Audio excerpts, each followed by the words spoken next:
Hello, friends. Welcome to Empty Cloud Monastery. I'm Aya Soma, and tonight I have a very special guest, Aya Brahmavara, who is currently here on our winter retreat at Empty Cloud Monastery.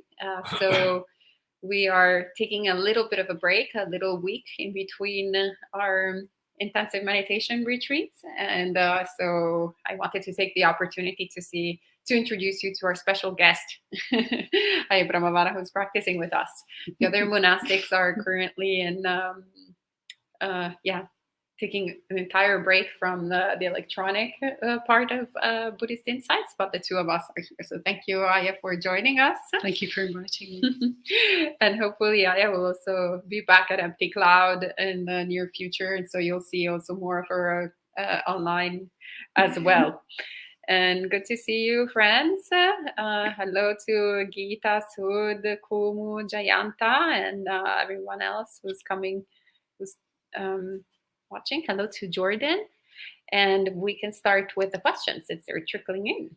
So Geeta asks, can one end this cycle of suffering by skillfully using awareness, mindfulness, and noble Aryan wisdom in our daily activities that lead to stillness and emptiness? Would you like to address this, Venerable? I'll have a go. I would say yes. Yes. If we apply awareness, mindfulness, and wisdom to our daily activities, we're almost bound to learn from everything that's happening around us and to us, within us. And, the wisdom will grow and the mindfulness may well grow. But I would also say that maybe we can consider the Buddha's teaching of the Four Noble Truths. And, he gave us the Eightfold Path. So there are other aspects, that we can also bring into our daily life to serve us on the path. So I'm thinking particularly of the Sila aspect, so right action, right livelihood, right speech. So this is something we can be also really aware of and working with. And actually it is in our everyday activities that we can look at our Sila and we can see how we can continue to refine it. And also, there's the energy aspect. And I think also the samadhi aspect. And I think for the meditation aspects of the path, it's really helpful to, if we have the opportunity, to be able to even step back from our everyday lives and to put ourselves in situations of retreat. So to have a chance to really work on our meditation, work on developing right effort in this way, and to hone the mindfulness that we can definitely develop through everyday life. But we do ourselves a big favor, I think, if we take time out to learn more about the practice of meditation. And then we go back to our everyday lives and we can bring that in. So I would say absolutely yes to your question. Is it possible? Can we work on, I would say, ending this cycle of suffering in our day-to-day lives, bringing in mindfulness, bringing in awareness, bringing in the wisdom that we can learn from study of the suttas, the teachings of the Buddha, and our own innate wisdom that will grow through mindfulness. Yes, we can work towards ending this cycle of suffering. To end the cycle of suffering, I think it will be tough to do this without perhaps some support, meditation practice, maybe good teachers, and maybe some time and space for developing our meditation practice. Those are just my thoughts, but thank you. That's a good question and an encouraging question. Thank you, Venerable. And Jordan asks, I'm wondering how I can improve my meditation. I'm feeling happier now that I practice the 5 precepts regularly while also practicing right speech most of the time. Any advice to improve my meditation? Oh, that's a very good question as well. And I have a very good answer for you, actually. So one of the meditation practices that the Buddha recommends is, of course, recollecting Buddha, Dhamma, and Sangha, but also recollecting our own virtue. And so you're already seeing your very good place, because you see how much happier you are now that you have taken the 5 precepts seriously and committed to not killing, not harming sentient beings, not intoxicating the mind. You're in already a pleasant abiding here and now, just by purifying, our daily action through body, speech, and mind, just by taking the 5 precepts. And so an actual meditation practice, formal meditation practice, is to recollect that. So in Buddhism, we're not encouraged to be to take our accomplishment for granted. We're also not trying to become arrogant, but we're not trying to overlook it. And actually, the Buddha tells us quite the opposite, that whenever we do wholesome things, we should recollect them and feel good about ourselves. We should pat ourselves on the shoulders and delight in that mind. Also reflect on the devas, of how essentially a deva rebirth, so a divine realm, is the product of wholesome actions. It's a product of following the precepts. So we can see how our mind, our virtuous mind, is no different than the mind of the devas. How beautiful is that? There's that we're just divine as well when we're practicing the teachings. So all of these actually recollections are a way to make our mind even more pleasant, even more happy. And a happy mind gets easily concentrated. So then it's easier for us to develop both shamatha and vipassana, and do all the other sort of meditation practices that are encouraged within Buddhism. So these are a few words that come to mind. But yes, recollect that. Recollect your own goodness. It's very good. And Gita asks, how can one know for themselves if they're heading in the correct direction while one is taming, training, transforming, and transcending the mind? After all, everything starts and ends with the mind. And we'll pass this on to Aya Brahmavara as well, since Gita is one of our regulars and always gets to listen to lots of my answers. So she can have a new perspective tonight. Thank you for the question, Gita. It's a very good question, because it's really good to again and again to kind of check in on how our practice is going. So just to really assess and see whether we are actually becoming more. So I would say, is this practice giving me a sense of well-being? Is it giving me a sense of peacefulness? Am I less reactive? Do I find that my patience is developing, my tolerance is developing? And so there are many ways in which we can see whether there's benefits of the practice. And if we notice that we are getting more peaceful, that we're maybe a bit less kind of consumer orientated, maybe we're a bit less full of desire, we are a bit more contented with the way things are, and so on, then we can be pretty sure that, the direction we're moving in is the right direction. And conversely, if you find that actually I come away from my meditation practice and I'm really easily triggered, I'm finding I'm getting more irritable, or I'm just wanting people to leave me alone, or I'm not as peaceful, then maybe there's something about the practice that could do with looking at. And I think it's often really helpful to discuss with a teacher.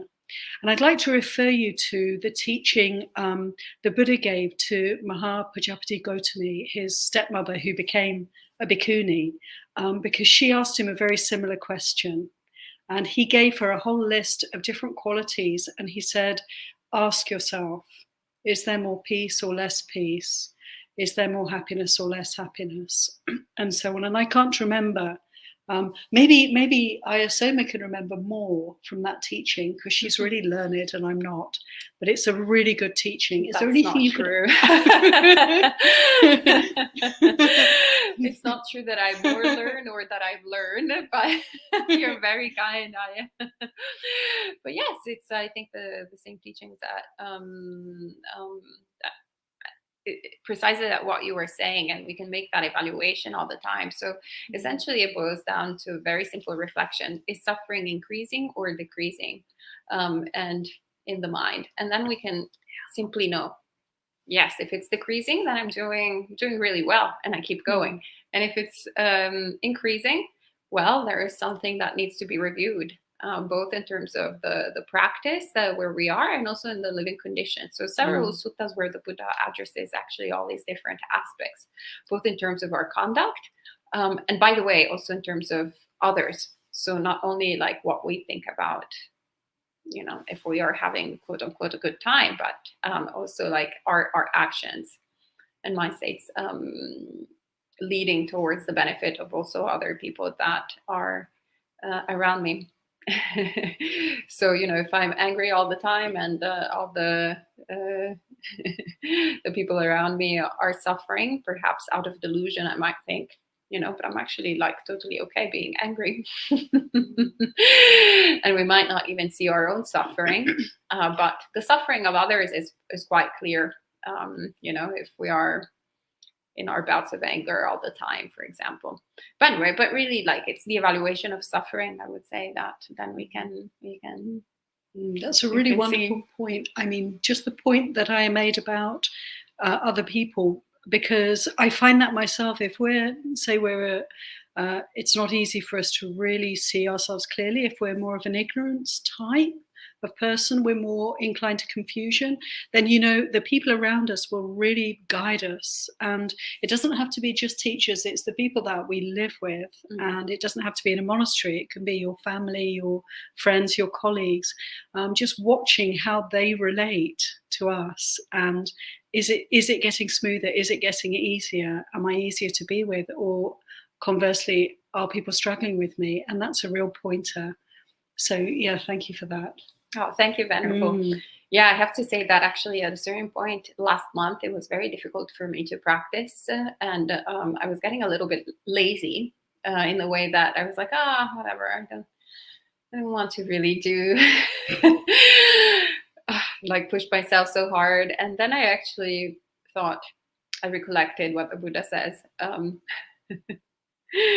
Even if we practice just for the benefit of others, that is a good enough thing. So I thought, yeah, I can be quite unsufferable and better practice, at least for the benefit of the people that have to live with me.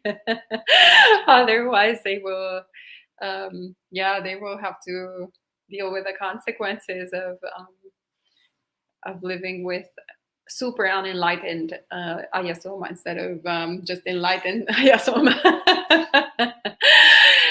So it's good to always see that, if whether it's for ourselves, if sometimes it's the practice, we think what pushes us, what motivates us is to actually do it, can be kind of what we perceive as selfish. But even if we have a selfish pursuit, like that we really just want to get out of whatever kind of suffering of experience that we have in that moment, that's fine. If we don't care about ourselves and we care about others and we focus on them, that's fine. Doesn't matter. The Buddha says that even actually, well, he's particularly talking about monastics, but I think we can extend it to lay people, that even if, in this life we practice with much desperation without ever seeing kind of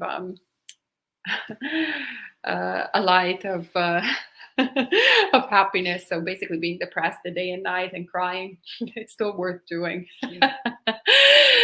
Essentially, I think because we're creating wholesome conditions for the future, then we are going to be able to have a sort of easier time in practicing the teachings. And so we're just going through a bout of karmic obstructions. So whether we want to do it, whether we don't want to do it, whether it's the right time, where it's easy, where it's hard, always practice. Where it's raining, where it's sunny, if it's summer, if it's winter, if we're tired, if we are not tired, if we're healthy, if we're unhealthy, like constantly. That's basically in essence right effort.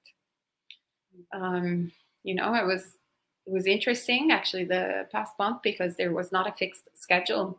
So there was because doing a lot of group practice gives you so much energy, all the time, kind of forced, because otherwise people, they're gonna like notice your lack of presence there and maybe think you're lazy and stuff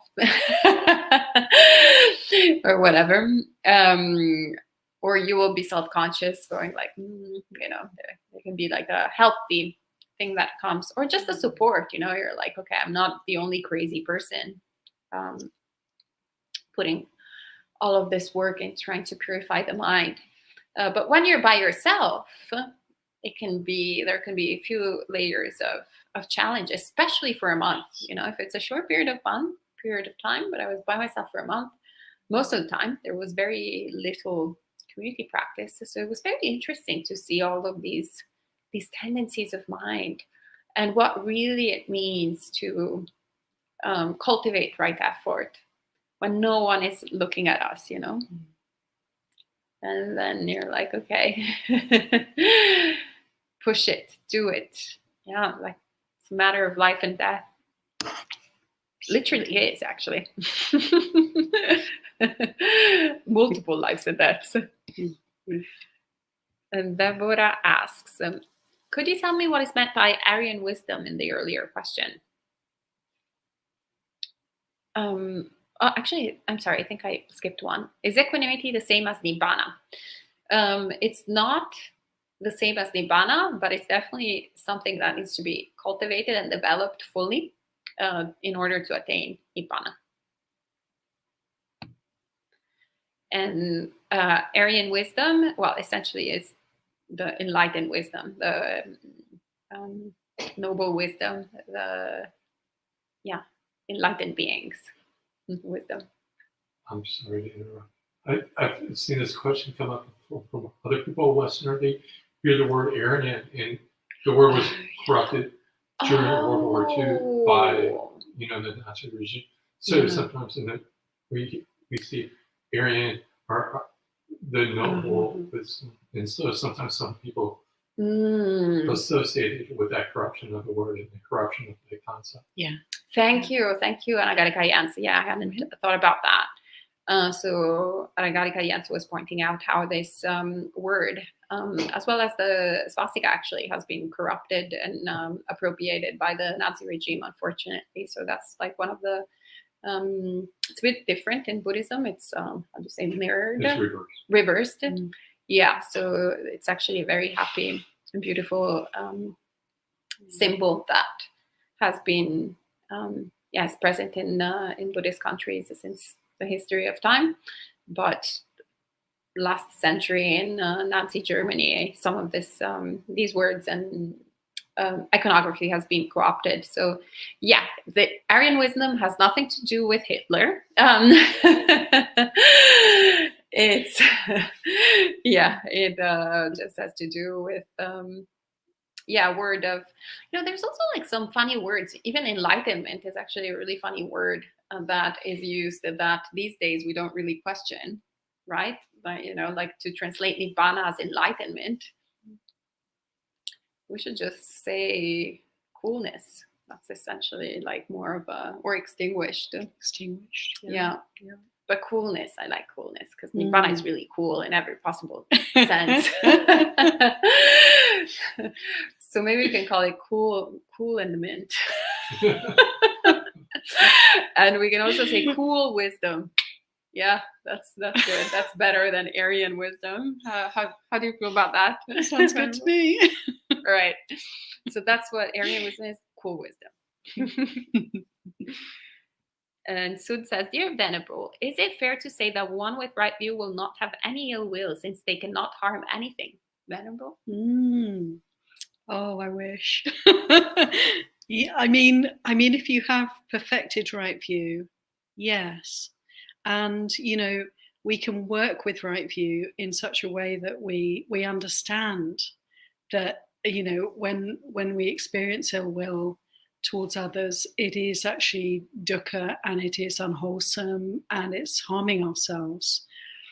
Before we even would go anywhere near harming another person, we're harming ourselves when we feel this defilement arises in our heart, in our minds. But I would say that for most of us, really, we're cultivating right view, and we're learning to become very conscious of when defilements such as ill will arise. And this is something to really celebrate, and I think if we're expecting to be rid of ill will because we've understood the Buddha's teachings to some extent, then we may experience disappointment with ourselves, because if ill will arises, it's then like, oh, that shouldn't be happening. The attitude is more like being willing to cultivate awareness, cultivate mindfulness, and be able to pick up, to notice, to catch as early as possible the arising of ill will or hatred or other defilements, any kind of defilement, because it's in the seeing that we can notice transformation is possible. When we see ill will arising, first of all, we're not so likely to follow it through and act upon it. And secondly, we have the opportunity to, through witnessing the arising of a defilement, you can see, it's almost like, I see you, Mara. It's like, through seeing that ill will, we can watch it arising. It'll last for some time. And then if we're mindful and present, we can see that it fades away. And this is a mini liberation, and the practice provides these opportunities to notice the little freedoms that can arise again and again when we're willing just to stay steady, stay mindful, stay present, and watch the defilements arising and passing. And this is right view. Right view is what enables us to do this practice. And then, the quality of ill will, the other defilements that may come into the mind, we're not really in control of that. You can say that's cause and effect, that's past karma. What we do have absolute control over with mindfulness and with practice of the Eightfold Path is that we don't have to be like on autopilot. We don't have to follow those defilements. On the contrary, we can stop right there and allow them to pass away and no longer be subject to that particular flavor of defilement. And having said that, these things can come up again and again. But every time we are able to see, say, ill will arise and pass, we're that little bit freer from that quality, from that defilement. And over time and with patience, applying the practice. And as I was saying, whatever the weather, whatever the mood, whatever the situation, just keep the willingness to make effort, to put in the energy to practice. We can be very sure that these defilements will be slowly but surely eroding. We're slowly but surely watching them become eradicated, and there'll come a time when there's absolutely nothing left, but we're not really able to make that happen. That's not in our hands, and that's fine. What we do have the opportunity to do is to practice. So I hope that makes sense. That, and also Aya has really mastered that. Yes, she has been officially nominated by our monastic adjunct Stan. He always picks the one with the most metta. So as soon as he saw Aya Brahmavara, he was all over the lap. Her lap. I don't think you have multiple laps yet. That would be weird. Aya's made a very good point, which is, thank you for that, because let's remember that when there is ill will, and if it's difficult to be with that, if we're finding it's a struggle, there may be waves of ill will coming, or there may be a situation that's created so much ill will for us that we're, really like struggling to hang on in there, then of course the Buddha gave this remedy, which I am familiar with. My work with this is, of course, bring in metta. we can bring in metta.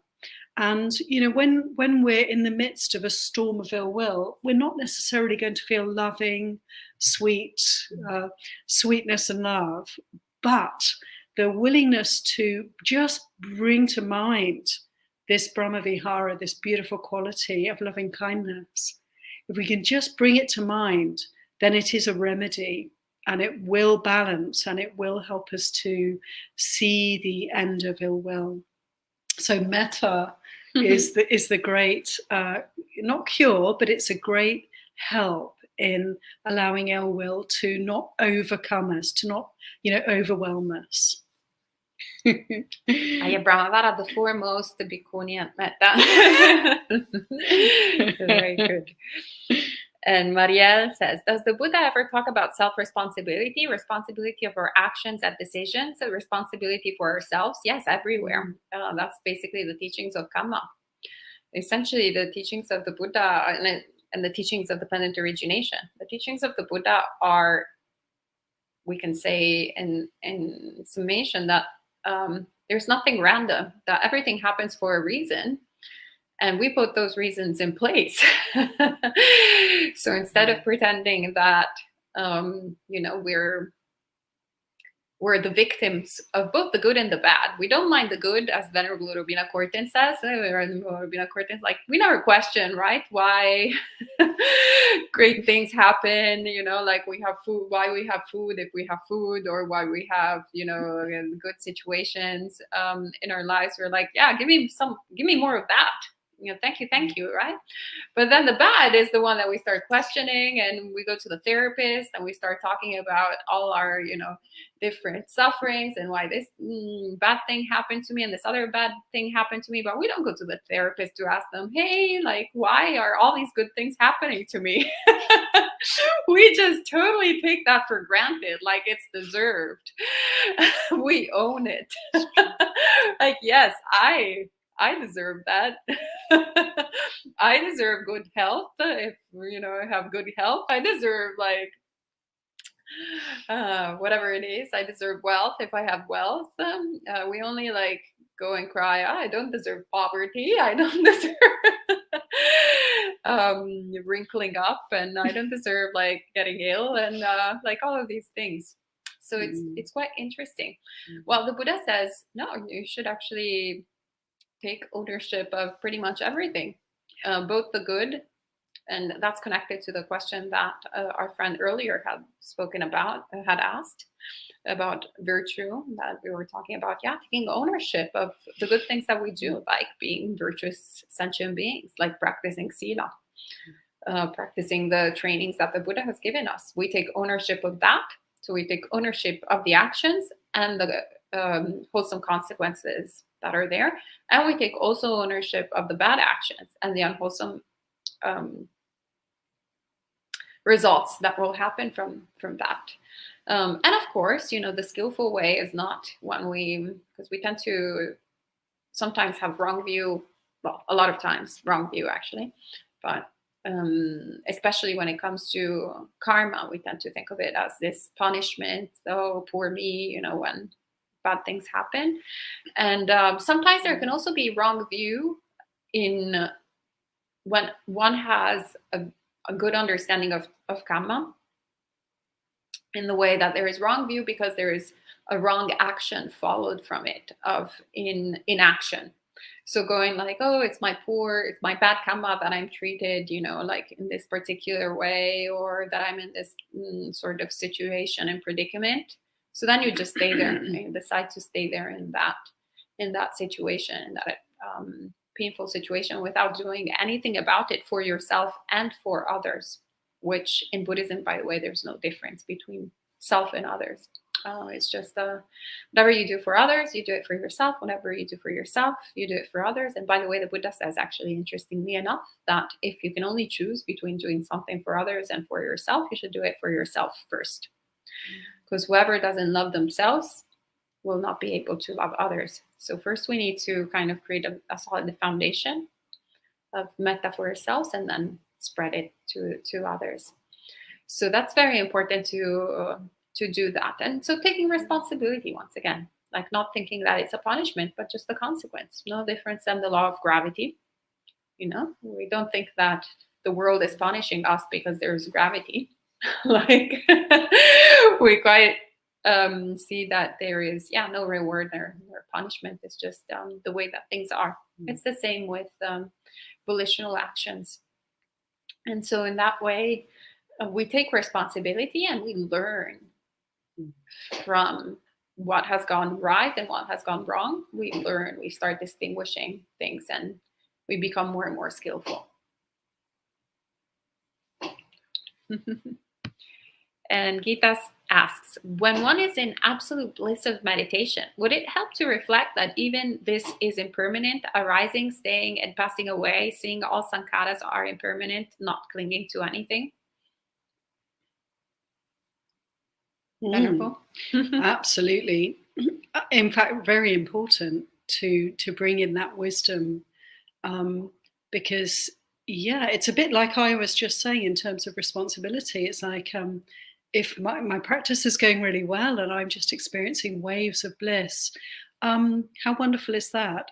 There's an inclination, there's a tendency rather to want to kind of, in a way, bask in that bliss, to really sort of relish it, and also, of course, to hold on to it.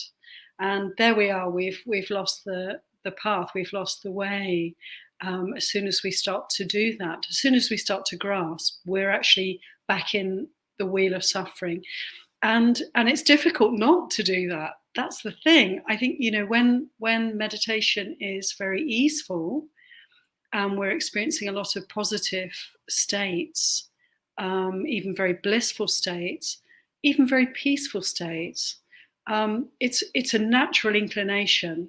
The mind will incline to grasping. So we have to be very aware of that, because you can get into sort of dead ends on this path of practice. You can get stuck up a one-way street, as it were, starting to enjoy the concentrated states of mind, the jhana, the bliss, the peace. And the Buddha said, if we really cultivate these states, primarily cultivate these peaceful states, then we can stay there for a very, very long time.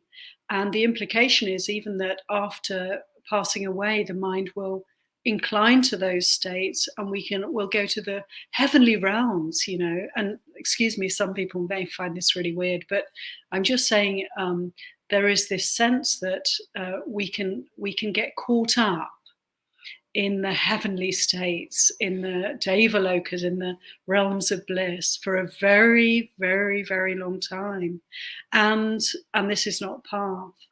So it's a tricky thing, and this is where I think it's really helpful to have a teacher, because a good teacher will always encourage this wisdom that you're pointing to, which is such an important thing to know about, to encourage the wisdom eye that enables us to be willing to come back to the body, come back to the kind of search, the kind of willingness to face our, it's like a house. It's like we live in a house. There might be this beautiful attic.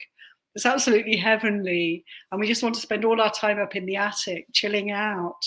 But actually, there may be a cellar. There may be rooms down in the basement or in the downstairs of the house with some pretty dark corners, pretty dirty, And there they are, and it's a bit embarrassing, really. We don't really want to pay much attention to them necessarily, but right effort and wisdom will take us to those places, and we need to sweep those places out. We need to clean them out. So with a good teacher and with a wise mind and cultivating wisdom, cultivating right view, we can again and again come to those places, even search for those places in the house that need some cleansing. And then the mind will come back to that. And often the body is the place. This is our temple, this body. And it's like a repository. It's like the filing cabinet. It's like everything's here for us. The Buddha said the entire universe is to be found within the framework of this mind and body, didn't he? And so this is the place where we'll find everything we need to know about this heart, this mind, and we'll be able to do the cleaning work. So it's great to have, easeful, blissful meditation, but let's not stop there. Don't get complacent about that. And it's just what I was really saying in relation to the other question. It's like, come back to take responsibility for what else might be there. What else might our work be? What else do we have to look at? Sadhu, thank you, Venerable. And Kumu says, I found that by being relaxed and less forceful in the practice, the progress becomes more effortless. In other words, be less rigorous and apply joyful awareness while keeping sila. Any thoughts? Yeah, we need to learn how to, actually, there's my favorite Zen saying of the teacher that goes, the student that goes to the teacher and asks him, give me a teaching of a lifetime, and the teacher says an appropriate response.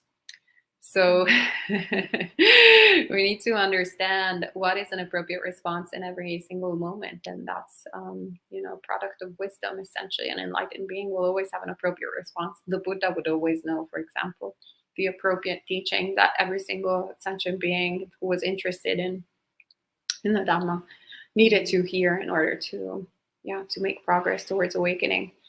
So it is really an incredible thing to hone, and we can start honing those skills with ourselves. So it's not that there's either that one needs to be forceful or one needs to be relaxed, but rather there is an appropriate time to be relaxed and an appropriate time to be forceful. Yeah. And we need to understand, like kind of what I was saying earlier. For example, mid-retreat, I was a little bit lazy.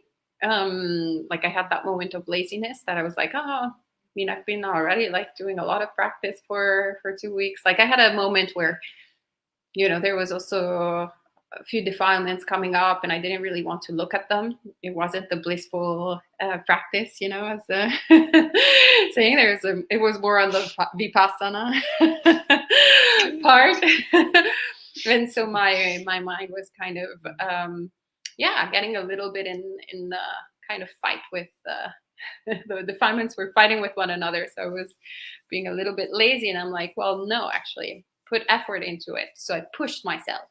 But actually, as soon as I had arrived at the retreat, on the other hand, I was in the opposite mode. So I was like, I was kind of almost trying too hard. I was like, I have to like enter fourth jhana, this like retreat. I have to like put as much effort as possible and try too hard. So then after a while, I was like, okay, you need to relax a little bit, Ayasoma. It's not about, we're constantly relating to everything that we do with acquisition. And like, even like spiritual practice now is acquisition, like jhana, second jhana, third jhana, fourth jhana. Like, let that go, that it's not particularly useful. Or also the expectations. My practice should be in this way or this other way, right? We always want to control. So that was the time to loosen up. Another thing that comes to mind was actually when Bhante Sujato came to teach with us a few years ago before the pandemic. Actually, right before the pandemic, he was in New York City leading a retreat. And I think someone asked him a question along those lines, but talking about the Thai masters, of how they, are pretty, when you read accounts of all the Thai masters, like they can be very forceful and pretty intense with their students. And so the person that was asking to Bhante Sujato was like, well, it seems like we should put, we should be really like, like putting all this manly strength in the practice. And he smiles and he's like, and because we read all these talks that were given in Asia at that point and time with a particular audience. And he's like, if someone listened to the Dhamma talk that I've been giving here in New York City, they would probably think that all these, that all the New Yorkers here are so relaxed and chilled, because every 2 minutes I'm telling you to relax and chill and don't worry too much about things and so forth. And why is that? Because the average New Yorker is really pushing hard to attain things, to shift things. So the appropriate response is to instead relax. And he was saying on the flip side, the people in Thailand that, say Ajahn Chah, for example, was dealing with, or other Thai masters were, on the other hand, very relaxed by default. So they needed some, extra stamina so that they wouldn't just, spend their time dwelling in, as Venerable was saying, in just the blissful mind states of metta and like being like, oh, this is so great, but actually challenged a little bit more their conditions. So yeah, if you feel that right now you're making more progress by being a little bit less forceful and more relaxed, then that's very good. Keep on doing that. Then there will be a time when that will change, and then you will get comfortable, and then adopt something else, adopt a different technique. That's why we say non-self, because there is not a permanent self. There's no permanent kumu that only needs relaxed approaches, and there's no permanent kumu that will always make progress with those conditions. Everything is constantly changing. And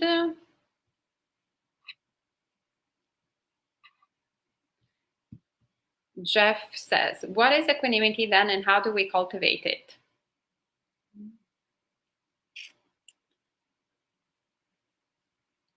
Venerable? Yeah, Sorry. That's a great question. Equanimity is this wonderful quality of kind of evenness. It comes up again and again in the Buddha's teachings, and it's one of the 4 Brahma Viharas, which is the divine abidings. So we've talked a little bit this evening about metta, loving kindness, and the others are compassion, karuna, mudita, joy, and upekkha. This quality of equanimity, the Pali word is upekkha. And it's also one of the factors of enlightenment. It's the culminating factor.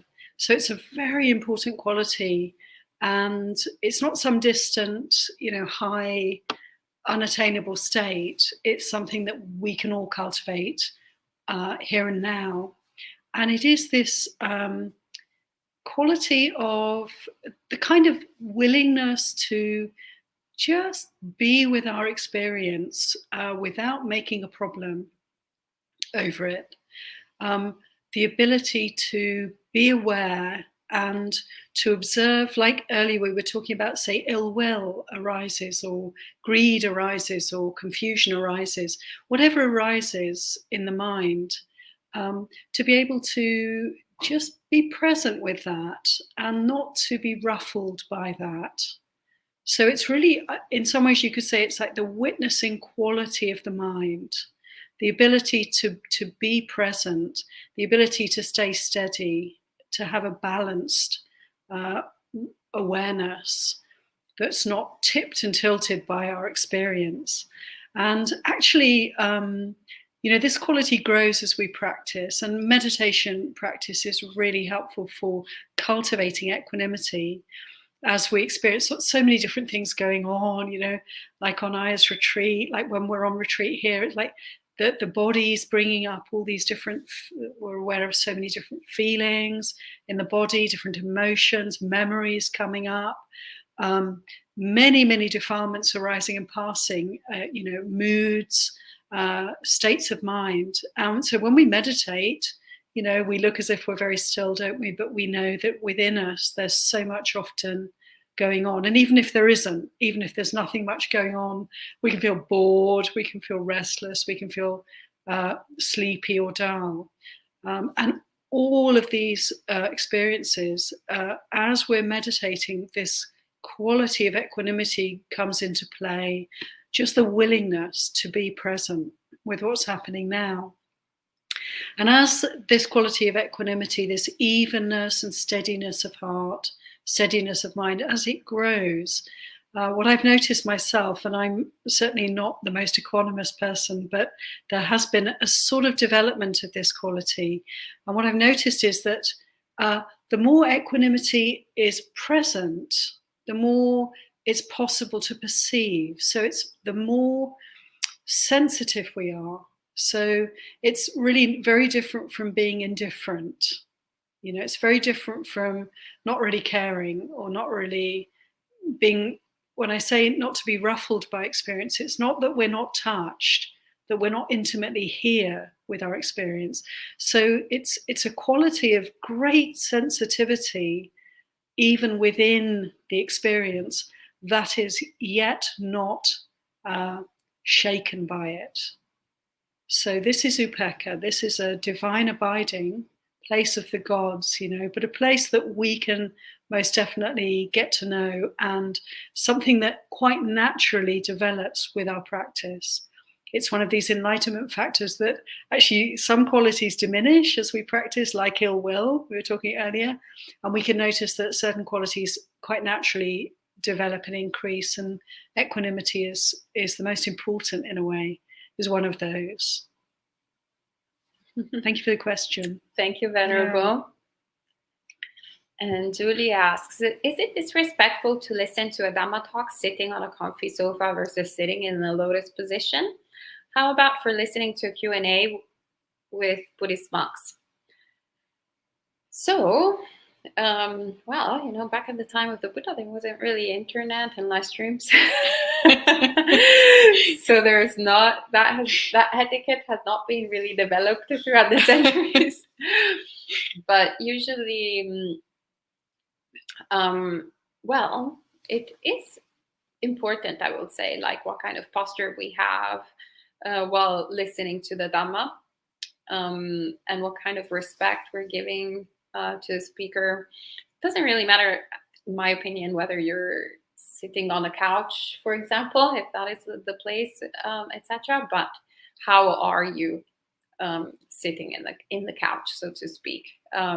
Like, what qualities of mind are in your mind there? And is it like, okay, now I'm listening to the Dhamma, and then maybe I'm getting a little bit bored, so now I'll just open this TV show, and then I'll like go to this other, I don't know, thing on YouTube, and then I'll go back to the Dhamma, and then I'll go back to this other thing. We can be very distracted and use it as a product and a commodity.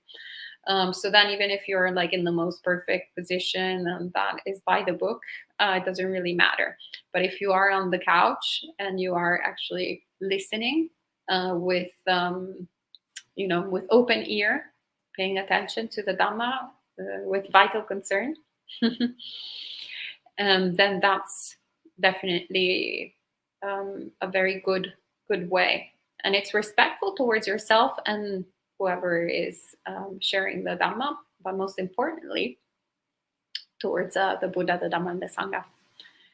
And that's the foremost. Those are the three jewels that we should lift up. But in general, if we are in person with the monastics, with the monastic, like you know, senior monastic, we always try to put ourselves, you know, in a kind of lower sort of position, in a position of humility, humbleness.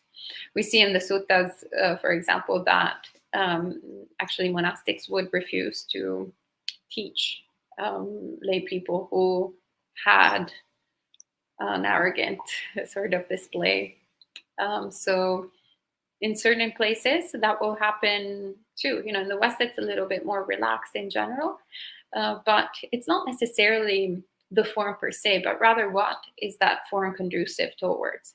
So if one takes on that habit of being humble and listening in a very respectful way, and just cultivating these wholesome qualities of mind, whether the speaker is, you know, the senior Ajahn or the person that has just ordained 2 seconds ago, then that becomes a beautiful ornament of mind that will create very conducive opportunities to listen to the really good Dhamma. So that's what the Buddha says over and over again, you know. The more we cultivate wholesome mind states, the more we naturally, it's like a magnet. We create the magnet that is a right match for the good Dhamma. And that's essentially what we want to do, to be able to identify the enlightened bhikkhus and bhikkhunis that can through which we can listen to the Dhamma and see them embody the Dhamma as well. And that's very good karma.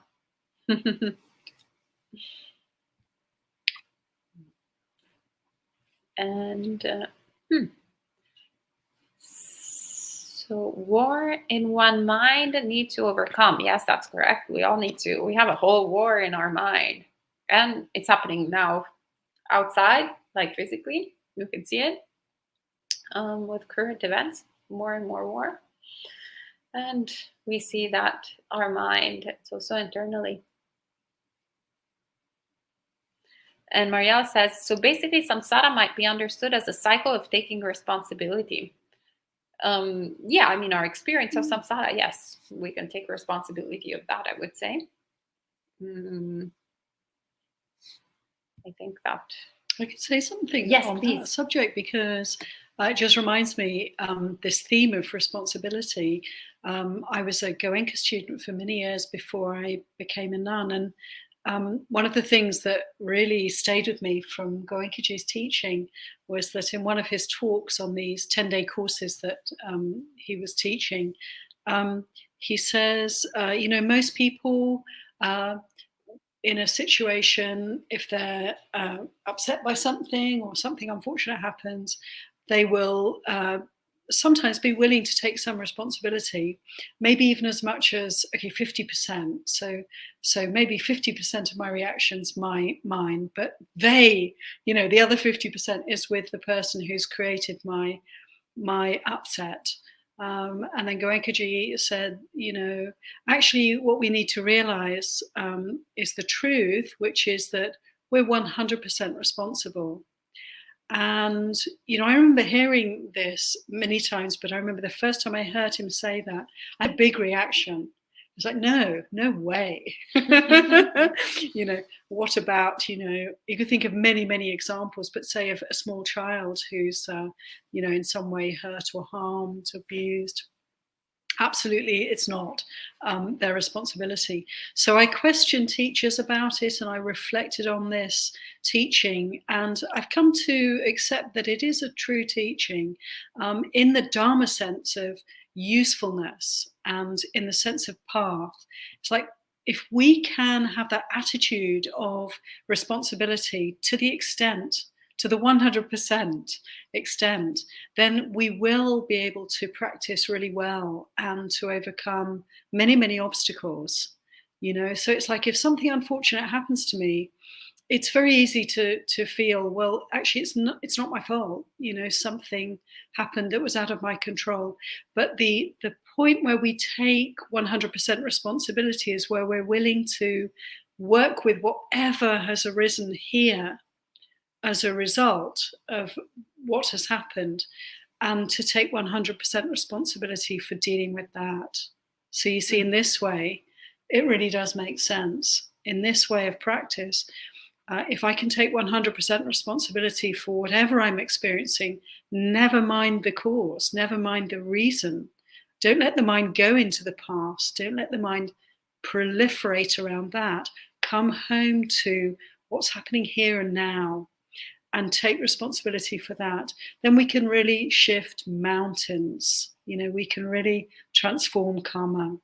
And so 100%, I think responsibility is what the Buddha's teaching. And rather than the theistic religions where we might pray to God for help, we might want to put that responsibility elsewhere. The Buddha's really saying to us, no, it's up to us to purify our hearts and minds. Nibbana is attainable, but only when we take responsibility and do the work. Yeah. Sadhu. Yes, absolutely. Thank you so much, Venerable. Yeah, actually, that's I think the end of the Sabbasava Sutta, where the Buddha, not the end of the Sabbasava Sutta, the end of the first part of the Sabbasava Sutta, when the Buddha talks about the uninstructed worldling, how we get caught up, like, what was I in the past, or what I was be in the future, who am I now, and just constantly getting so wrapped up with self-identity, and instead the invitation of this is suffering, this is the cause of suffering, this is the end of suffering, and there's a way, this is the way out of suffering. So it's very beautiful. Focus. Yeah. Otherwise we can get very much into the realm of speculation. We have no idea what we've done. I mean, actually we do. We've been everything and everyone in samsara except for an awakened being. So I think it's time to actually accomplish that. Sadhu. And Sun says, Dear Venerable, do you have any insights in how one can develop equanimity in situations where compassion might overwhelm one to make a bad decision? Well, I would say that actually that situation that you're describing is not real compassion. So it sounds more like either pity or other types of emotions that are the near enemies of compassion. Because compassion actually is, one of my favorite translations is not of karuna, but actually anukampa, which literally means trembling together. So understanding the precariousness, of it all, and how we are all trembling in samsara together. And that's when you meet someone, you don't feel sorry for them, but rather you understand that dukkha is an experience that we're both having.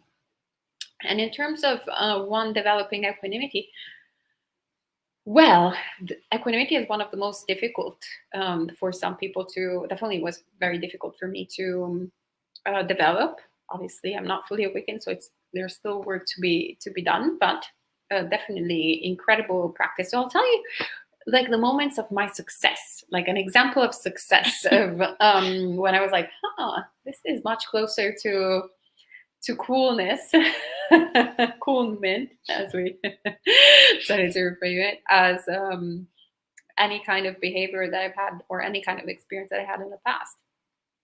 And so we were talking about today of the chickens. We had these chicken friends here at the monastery that the fox, local fox, unfortunately one day killed. But before the fox killed the chickens, there were other animals, because it's really interesting rebirth being a chicken, that 90% of the sentient being population finds you delicious and is interested in murdering you and having you for a meal. So there were like the hawks interested in the chickens, the dogs interested in the chickens, like all sorts of sentient beings, and the raccoons, the fox, they were all competing. But one day it was the time of the dogs, so that they walked inside the property of Empty Cloud, and I heard the chickens going crazy. So they start yelling and being extremely agitated, naturally so, because they were that close to being killed. And I was indoors and I realized what's happening, and I come out, and in the past I would have like started yelling maybe, or crying, or doing something really very emotional out of distress. But instead, in that precise moment, there was an appropriate response, like a fearless response. I went up to the dog, I told them to stop. And for me, it's a big thing because I'm usually afraid of dogs, or I was usually afraid of dogs. So I just assessed the situation, saw what was happening, went there, and had the equanimity, which once again, it's not indifference, as Venerable was explaining earlier, but rather is full understanding, being fully present. So it's kind of like walking on like an acrobat, that you have to balance yourself. And usually in life, we're either like going in one way or the other and constantly falling and breaking ourselves. So with Buddhist practice, we're learning how to be balanced on the string, like an acrobat. And so in that moment, that was a moment of success, where in fact I was able to protect the chickens while they were having like the kind of heart attack. I wasn't adding to the suffering, but rather there was a situation of peace. And another situation where I was successful, where there was also the element of compassion in a different way. Obviously here with the chickens, there was a compassion of like understanding the pain and suffering that the chickens were going through, but also understanding that the dog was going out of his own instincts. Like there was nothing, he wasn't trying to be particularly evil towards myself or others or even the poor chickens. Like he had never met them. It was not personal, but it was just, yeah, you know, the conditions that were there, that he was a dog who has predator instincts towards birds. So fully clearly there you have compassion. You see, yeah, you know, also the dog doesn't want to suffer. Chickens don't want to suffer. I don't want to suffer. And it's the same when, you know, I was, on the other hand, the chicken of the situation. Another successful situation episode where someone started abusing me verbally. And once again, I was capable of being balanced and fully understanding the person is actually abusing me in this moment because he really cares about, you know, this particular person wasn't particularly happy to see a bhikkhuni. So in his worldview, bhikkhunis weren't supposed to exist. And so when he saw me, he started saying, fake monk, fake monk. And usually I would go like, either poor me, like I would have either started crying or I would have gone, fake Buddhist, fake Buddhist.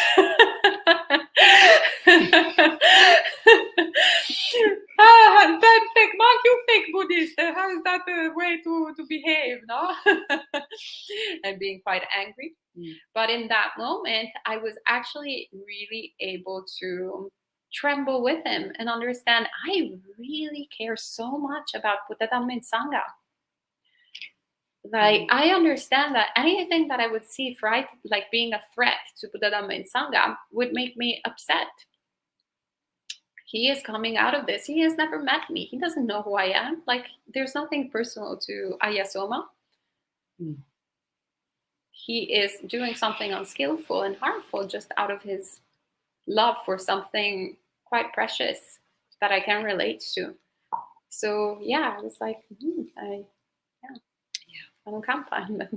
we're trembling together here in samsara.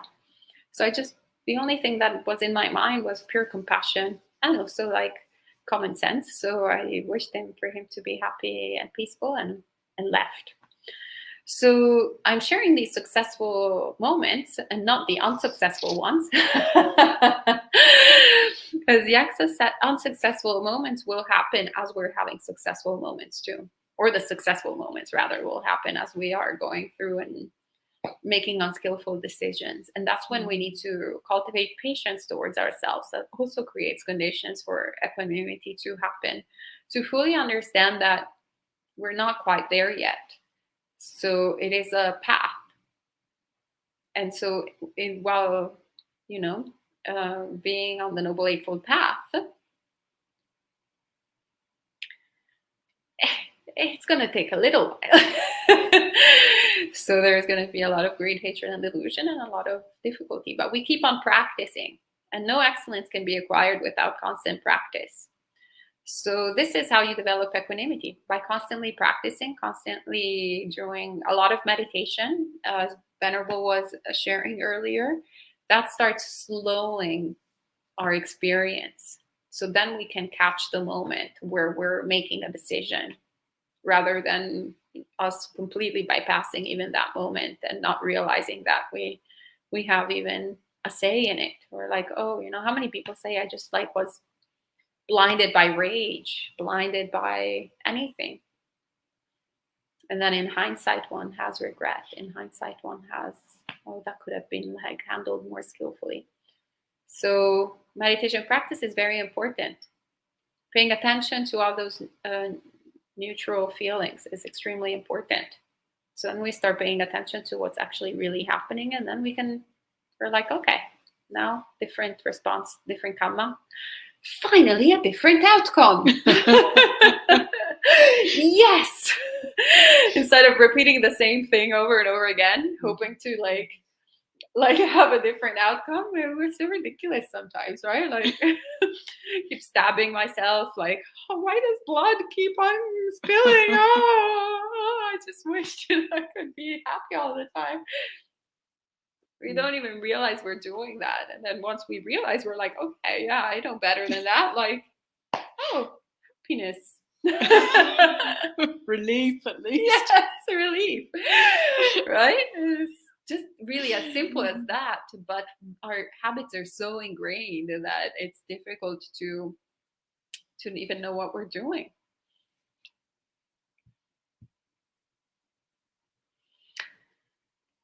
And Albert says, for all the years I've been studying Buddhism, am I correct in concluding that the concept of illusion is related to material impermanence? That has been my understanding. Venerable? I'll just take that in again. Are you correct in concluding the concept of illusions related to material impermanence? Well, what comes to mind for me with your question, thank you for your question, is really that that material impermanence is true. So actually, the Buddha was really inviting us to look around us at the material world, both externally and also internally, and see if we can find anything that is permanent. Actually, everything in the material realm is constantly changing. So impermanence, I would say, is one of the fundamental truths of reality. The Buddha talked about these three aspects of reality: change, impermanence, dukkha, unsatisfactoriness. We're not going to find perfection in this realm, and anicca, anatta, which is like impersonal, the impersonal quality of experience, or you could say not self. We can't find a lasting self, and this relates very much also to impermanence, because the Buddha would often question his disciples, at the time, can you notice anything about your experience that's permanent? No, not really. The body's constantly changing, perceptions are changing, feelings are changing, thoughts are changing, even consciousness is changing. So if everything's changing, can we call anything that we're experiencing me or mine or myself? So this quality of impermanence also naturally leads to the understanding of not self, that we can't hold on to anything. So I would say material impermanence is an aspect of reality that we can come to really explore. And the way to explore it is through looking to see if there is anything that's permanent and lasting. Let's see if we can find anything, and really examine quite scientifically, investigate.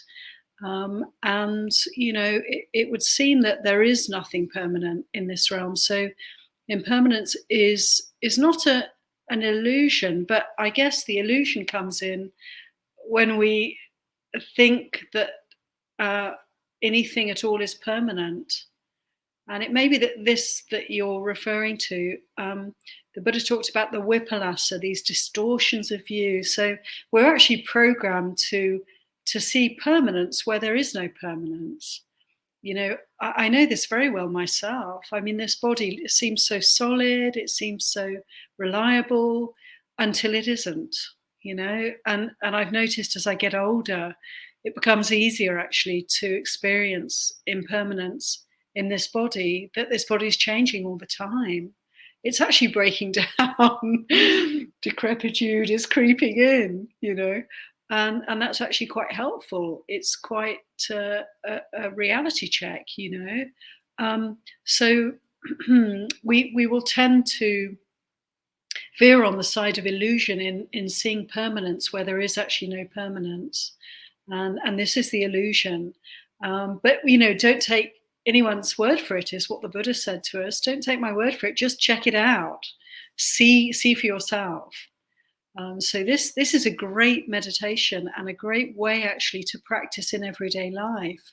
When we can't be sitting on the mat with our eyes closed, is just to observe impermanence, observe change, observe the fleeting nature of our experience in everyday life. And this is really to see this is to grow in wisdom.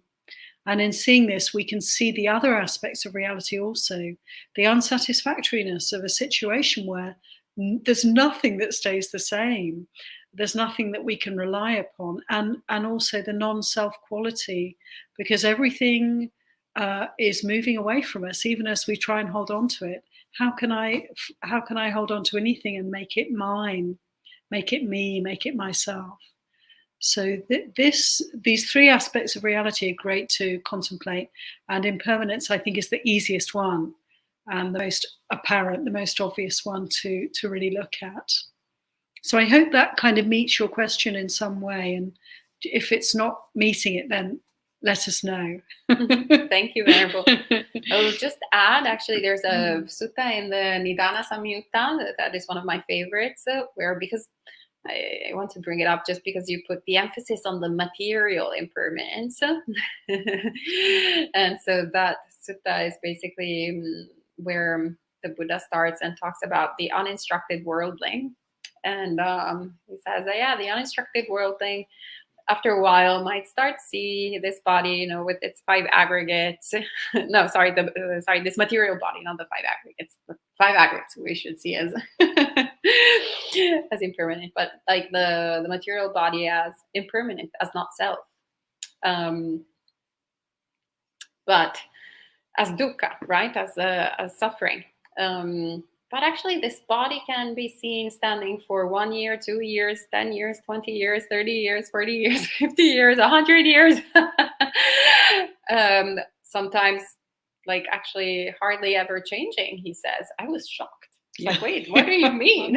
All this work about, like, observing the impermanence of the body.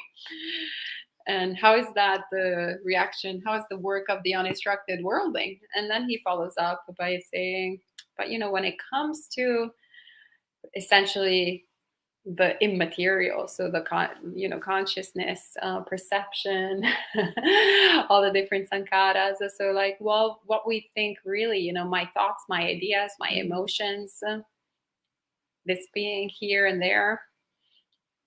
It's very difficult to see that as non-self. It's very difficult to see that as not changing, etc. But the Buddha says, actually, all of that is constantly changing in every single moment. So the uninstructed worldling, paradoxically, uninstructed worldling means basically all of us, whoever is not, fully a path of awakening, then essentially, we are identifying with what is the least identifiable, yet that is the strongest, it's the one that captures us the most. Isn't that interesting? It's so funny. I remember it was like that one big slap on the face that the Buddha gave me because I was getting so arrogant with my practice. I was like, I'm pretty good. I haven't been like practicing for that long, but I already like see this body as I'm impermanent. As I can see how it's not really self. I'm making a much progress, I think, in a few years, given me. I got it right. And then I remember, reading that sutta and the Buddha slapping my arrogant face with a lot of compassion and going like, oh, wow. Yeah, still like a lot of things, work to do. And Michael says, I'm almost finished with the middle of discourses. What do you recommend reading next? Well, it depends on what you're feeling like. So if you feel very nerdy and you want to explore, like, for example, one topic for a long time, then you can go with the Samyutta Nikaya. So, like, you will have million suttas of dependent origination, one after the other, over and over again, or like a million suttas on the 5 aggregates over and over again. But it can be a little bit repetitive, but also great. I love the Samyutta Nikaya. If you want a little bit more diversity, in the sense that there is a lot of different things that can happen, like different subjects that can happen, is the Anguttara Nikaya. So that's also pretty good. Significantly larger, but quite charming. So it's divided by numbers, but the subjects are constantly changing within the numbers. You can also pick if you want short suttas or long suttas. And Venerable, do you have any recommendations? I think I would have said the same thing, Aya. Okay. There's another one that comes to my mind when you ask me that, which is the Sutta Nipata, which is in the Khuddaka Nikaya collection, the kind of miscellaneous or quite extensive number of volumes, but smaller volumes. The fourth of the 5 Sutta Pitaka baskets, Khuddaka Nikaya. Anyway, Sutta Nipata is the name. And I really like it because it's, older. It's has the flavor of really early Buddhist teaching, quite a very authentic flavor. And there's some wonderful teachings in there, different people asking the Buddha questions, different people that the Buddha meets. And a lot of it's in verse form, but tremendous Dharma. So that's a very nice one. It's quite a slim volume compared to the other two. Yes. If you haven't, if you want something smaller as well that you can carry around. Thank you, Aya. You're very compassionate. Like, yeah, get this. But those ones I actually would have said first, the Samyutta Nikaya and Anguttara Nikaya. It's a natural thing to go to those ones next, really. Continue the study in that way. Yes. So, yeah. Thank you. And Celestino says, Sadhu, blissful states, as you say, can be easily grabbed. However, right view does not see blissful or suffering states as different because linked to the body and present self-consciousness. So both states should not be seen as useful or real. When meditation or samadhi is very easy, then I find more useful to use it in emptiness in order to give to the mind the strength to deeply evaluate single things, giving rise to panya. What do you think about this? Venerable? Yeah, thank you for this. I agree with you, yes, that tendency to react to pleasant or unpleasant experience, we can really, with right view and with experience, with meditation practice, we can really start to notice that the mind really doesn't jump onto that discriminating bandwagon. We don't judge our experience so much as pleasant or unpleasant. We can very quickly see it all as grist for the mill. It's all like, whether it's pleasant or it's unpleasant, this is how it is. The most important thing is that I'm aware of what's happening. And, in many ways, like earlier I was saying about the danger, that very good question about blissful states and how you work with that, the danger of getting caught up in the pleasant sensation. It's interesting that, in fact, when the mind is experiencing unpleasant feeling, or the body's there's unpleasant feeling in the body, this can often be a lot easier to work with.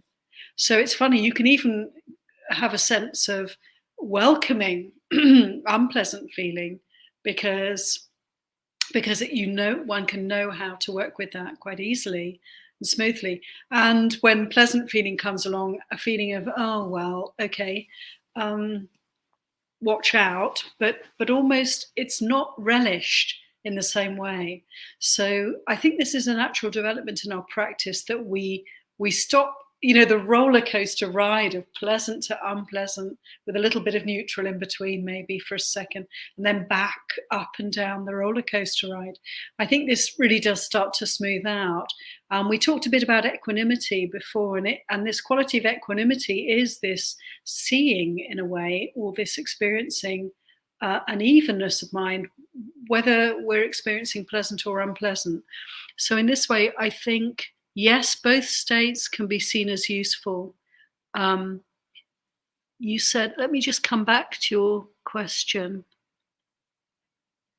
Yeah, both the positive, the negative, the pleasant, the unpleasant should not be seen as useful or real. Well, I think, what is reality? I think it has to be whatever we're experiencing right here and now. That's reality. And there can be a flavor of pleasant or unpleasant. Ultimately, it's not real. But we can just know what's happening, and allow the mind of equanimity to really not be caught up in the roller coaster, but to have this evenness. When meditation or samadhi is very easy, then I find it more useful to use it in emptiness in order to give the mind the strength to deeply evaluate single things giving rise to panya. I'm not quite sure that I can fully understand that question, or what you're experiencing there. But when the mind's concentrating really easily, I don't know. I'm not sure quite what you mean about using it in emptiness. Any idea, Aya, what that might? Or maybe you can come back to us. Well, it would be good to have a kind of longer conversation. But I mean, if you see that there's progress, and once again, is there a cessation of suffering? I mean, decrease of suffering. Then is the mind more stable, more concentrated, more is sati improving, mindfulness improving? Then do whatever works. So if you feel like your practice is working, then I would just keep it simple, because otherwise we can get a little bit too intellectual, especially if we start using all these terms. Do come back though if you want to clarify or try asking in a slightly different way. Sorry, I can't quite meet that. Yeah, that's difficult a little bit without, with this format when it comes to like specific meditation instructions. And Michael says, speaking of being relaxed, what's the proper way to bring up antidotes when noting thoughts? A teacher said that if you try to push the antidotes too hard, then the mind becomes restless. Well, I don't personally practice the Mahasi method, so I think that's what you're talking about with noting thoughts. So I wouldn't be the best person. I don't know if Aya, you have experience with the Mahasi method? Not really. I mean, noting thoughts, yeah, and then bringing in antidotes. Just the one thing I would say is that, yeah, the most important thing is the noting, and bringing in something else to counter or to remedy. That's like a sort of, in a way, it could lead to restlessness because it's a little step away from the present. To bring in strategies and have techniques and methods to work with whatever we're experiencing. The most important thing is to know what we're experiencing, to be with that. So maybe, to be willing to just be with those processes, those thought processes, without actually trying to do anything about them. Would reduce that restlessness, and leaving the remedies aside, but just being with the thought processes. I find it personally quite difficult to meditate on thinking because there's such a tendency to get caught up in the thinking. So the stream of thought can be quite compelling, can't it? And it can carry us. And before I know it myself, sometimes I can be really lost in the kind of torrent of some kind of pattern of thinking that takes me away. I'm just, it's like a flood carrying me away. So I would say that if you're working with mindfulness of thoughts and there's restlessness, it all sounds quite busy to me, and it may be helpful to actually come back to the body and let the body be an anchor, and that's a sure remedy. Just to ground. It's almost like bring the energy down from the head and let it come into the body and earth itself. That's just what comes to mind with your question, and I hope that's helpful. Thank you, Venerable. And Joe asks, what is the best time for meditation in a day?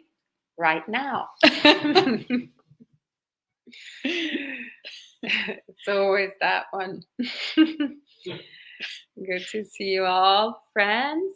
And Marielle says, what's the name of the book? Can you write it here? Oh, yes. Thank you, Aya. Of course. And then, so it's in the comments. I guess that's the book that was meant. Yeah. Yes. Okay. And Sud says, so is it better, Venerable, to just keep practicing and perhaps wherever we are on the path, we will be in a good place? My problem with this is, how does one let go of fear of the lower realms? Fear, because if you haven't seen at least stream entry, then one can end up in the lower realms. Where does this fear come from? Well, the fear, yeah, of course, it's real because it's a real possibility. So, yeah, just by practicing the Noble Eightfold Path full-heartedly and seeing danger in the minor faults when we are cultivating sila. Essentially, that is what creates bad states of realms of existence, is whenever we cultivate greed, hatred, and delusion, and mainly we do it by transgressing the precepts. So the 5 precepts is all you need to attain stream entry, really. Also, the monastic precepts are an elaboration of the 5 precepts. So it's out of compassion that Buddha gives us more tips to make sure that we perfect it. But, Ajahn Pasano, one of the really good reflections that he invited us to think about when he shared Dhamma with us was that at the time of the Buddha, there were more stream enters that were lay people than there were monastics. And that's because there are more lay people in the world. So we just practice where we're at. And yeah, if we really, it's the same, attitude of mind, really seeing danger in minor faults, and cultivating hiriyottapa. And then the more we just essentially put the mind, drench the mind with the Noble Eightfold Path, then the more it's just not an outcome that will happen.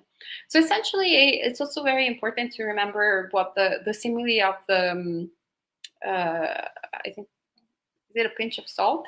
Yeah, so the Buddha says, if you have a bit of water, like this glass, and you put some water in and then some salt, like a spoon of salt, say, will the water taste salty? Yes. But if you put a spoon of salt in the lake, you can't taste the salt.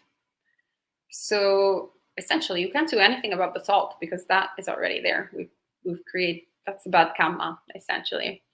But what we can do is get more water. Let's dilute it. And that's what essentially the precepts do. They refrain us from doing the bad karma that we've been doing so far, and then create conditions for good karma to happen naturally. Because when you don't want to harm anyone, when you have no ill will, then you only have a mind of compassion, mind of mudita, mind of all the brahviharas. So that's all it's left. Like you're eliminating all the different issues. And conversely, if you develop the brahviharas, then you're eradicating essentially the fertile conditions for all the defilements to come and nest and grow. So yeah, there's no waste of time, obsessing about the past of what we've done and nurturing fear and all these mind states. Better time invested more proactively in just practicing the teachings and just doing what the Buddha tells us to do, not whatever we've done in the past, we've done. Nothing we can do. Oh, great. Michael says, I can relate to engaging in thoughts too much. That was very beneficial. Thank you. All right, wonderful. And 8:59, right on time. We are ending this evening, actually 1 minute early, Venerable. All right, so thank you so much for joining us this evening and asking all these good questions.